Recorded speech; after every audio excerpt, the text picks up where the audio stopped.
Hello friends, অন্তিম পালের ছাদ বাগানে আপনাদের সবাইকে স্বাগত। আর এই দেখুন, একদম বর্ষার বাগান যেমন হয়, চারদিকে সবুজ আর সবুজ, ভীষণ ভালো লাগছে দেখতে। আর অনেক দিন পর বেশ এরকম চকচকে একদম রোদের দেখা পাওয়া গেছে। তবে ছাদে এখন কিন্তু ভীষণ রোদ আর ভীষণ গরম। এদিকে আমাদের সামনের ফরেস্টটাও কিন্তু দারুণ লাগছে, একদম ঘন সবুজ। আর আমার গাছপালাগুলোও বেশ ভালোই সবুজ রয়েছে। এদিকে সাদা আর এই যে পিঙ্ক কালারে ফুটেছে, দেখুন কি সুন্দর লাগছে। এটা কিন্তু এরকম করেই লাগিয়েছিলাম, মাঝখানটা সাদা আর দুপাশে পিঙ্ক। তো একটা দুটো সাদা দেখছি এদিকেও চলে এসেছে।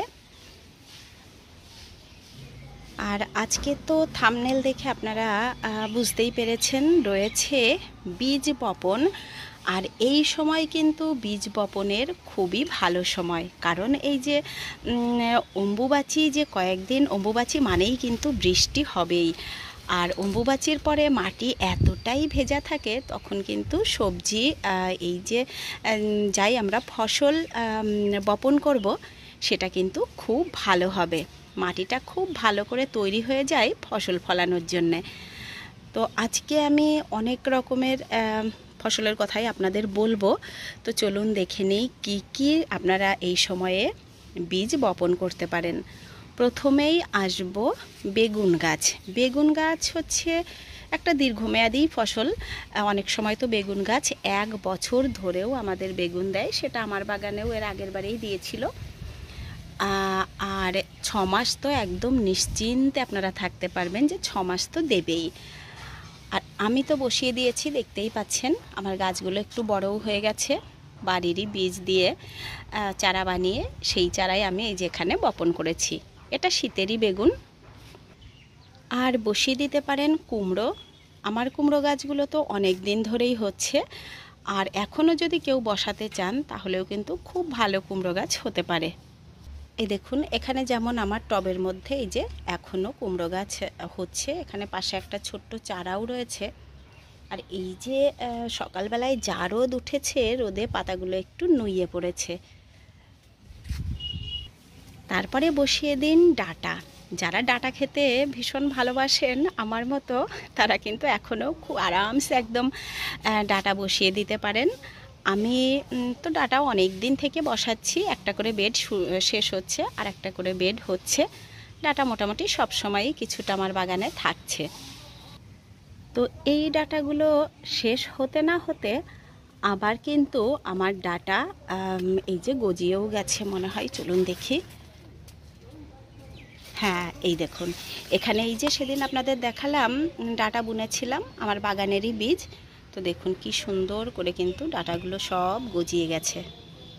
আর এই যে আপনাদের যে কেন্নমারা টোটকা দিয়েছি, দেখুন কালকে তো আমি এখানে রেখে চলে গেছিলাম। টবটা খুললে নিশ্চয়ই এখানে কিন্তু দেখব জড়ো হয়ে গেছে। এই দেখুন কি পরিমাণ এসে এখানটায় জড়ো হয়ে গেছে।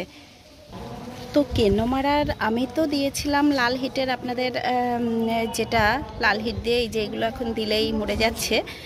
কিন্তু আমার অনেক বন্ধুরা কিন্তু অনেক রকমভাবে, জৈবভাবেও অনেকে শেয়ার করেছেন, কেমিক্যালেও অনেকে শেয়ার করেছেন।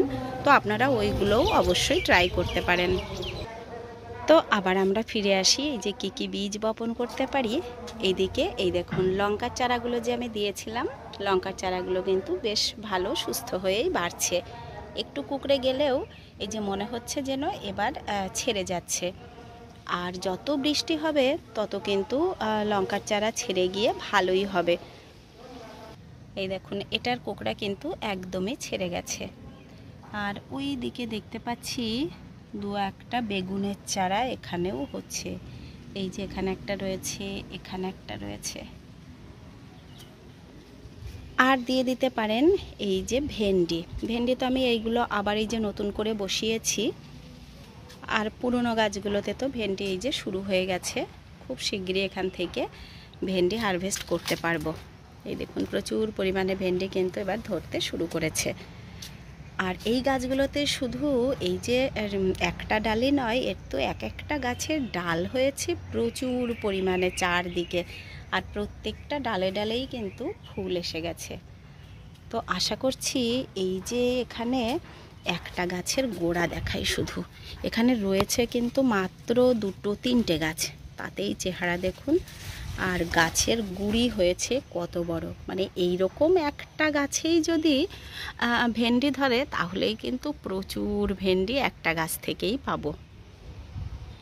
আর গাছের এই রকম চেহারা রাখার জন্য আমাকে কিন্তু তেমন কিছুই করতে হয়নি, আপনারা দেখেছেন। এবার যেহেতু বৃষ্টি আছে, একটু বৃষ্টিতে তো গাছ ভালোই হয়। আর এখানে দেওয়া আছে প্রচুর পরিমাণে শুধুমাত্র গোবর সার, তাতেই কিন্তু গাছ খুব ভালো হচ্ছে, কোনো রকম কোনো কীটনাশক ব্যবহার করার প্রয়োজন পড়েনি।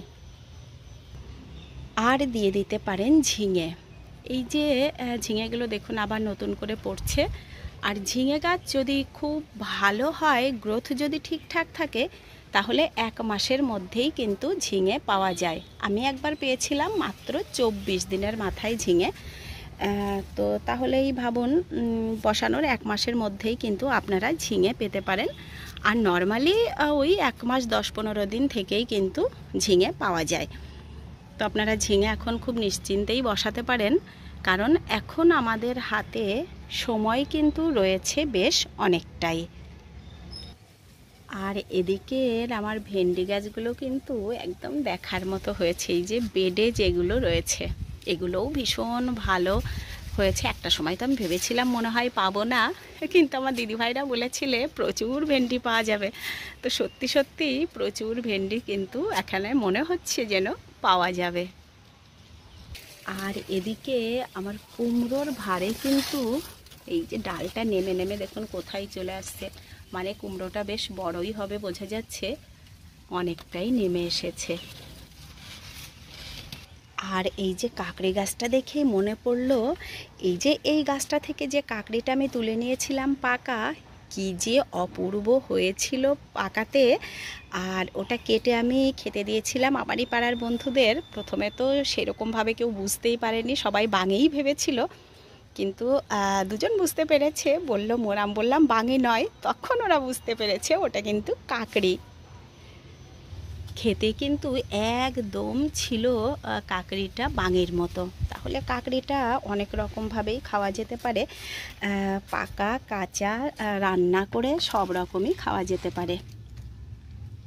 ঝিঙেটা আরেকটু বড় হবে মনে হচ্ছে, তবে মনে হচ্ছে কাকড়ি এখনও বসালে হতেও পারে। এগুলো যেহেতু পুরনো গাছ হয়ে গেছে বলে হয়তো ভালো হচ্ছে না।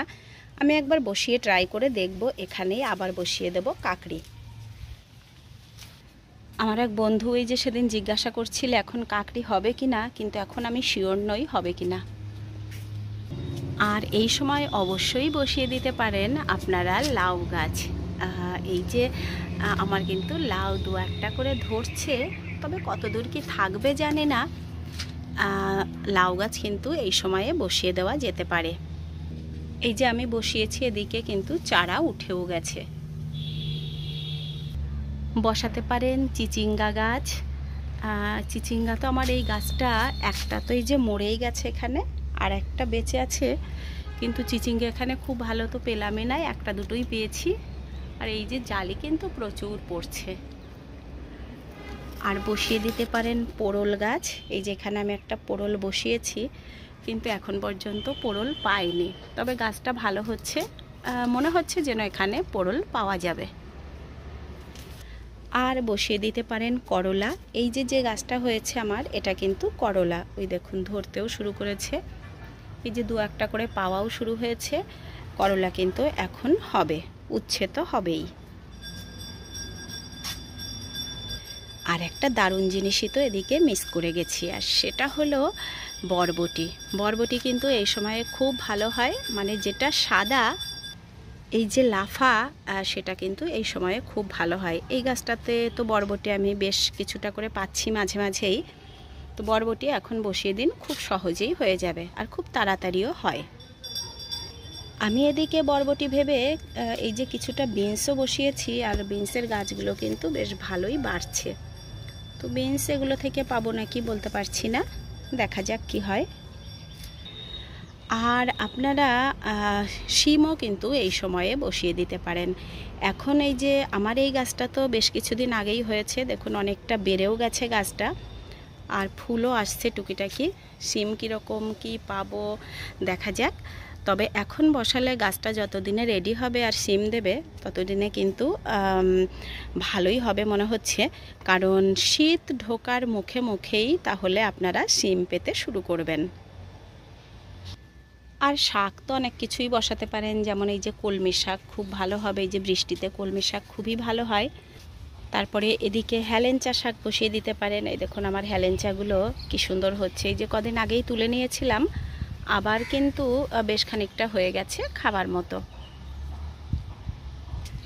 আর এই যে গাছের সব ফুল তুলে নেই বলে আমার এক বন্ধু একটু কষ্ট পাচ্ছিলে, তো আজকে আমি আর ফুল তুলব না, কারণ সকালবেলায় আমার পুজো আজকে হয়ে গেছে, আমি নিচের থেকেই তুলে পুজো করে নিয়েছি। আজকের গাছের ফুলগুলো বরং গাছই পাক। আর আমার মতো যারা এই যে কচুর শাক ভালোবাসেন তারা বসিয়ে দিতে পারেন কচু। এটা হচ্ছে দুধ কচু বা দশতাল কচু বা আনাজ কচু, যে যেমন বলবেন। আমি একটা বস্তায় বসিয়ে রেখেছি, দেখুন কি সুন্দর হচ্ছে, একদম মোটা মোটা ডাঁট হয়ে খুবই ভালো হচ্ছে কচুটা। আর এই কচুর একটা সুবিধা হচ্ছে যেমনভাবেই আপনি খান গলা কিন্তু চুলকায় না। আর এদিকে রয়েছে এই যে লতি কচু, লতি কচুগুলোও বেশ ভালোই হচ্ছে।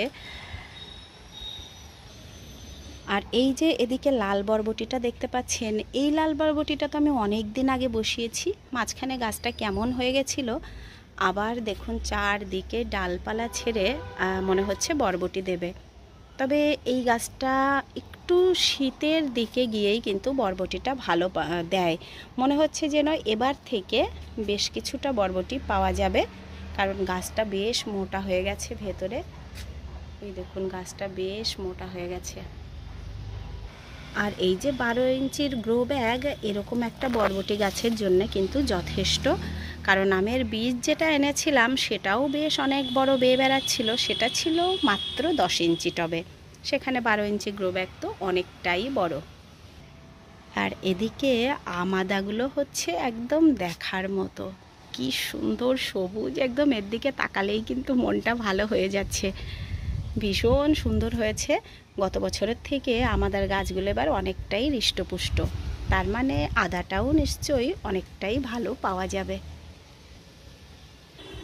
আর এদিকে আনারস গাছগুলোর চেহারা দেখে তো মনে হচ্ছে যেন আনারস পাওয়া যাবে, কিন্তু আনারসের সিজন তো মোটামুটি চলেই যাবে, আনারস যদিও ধরে তো ঠিক সময়ে কিন্তু পাওয়া গেল না।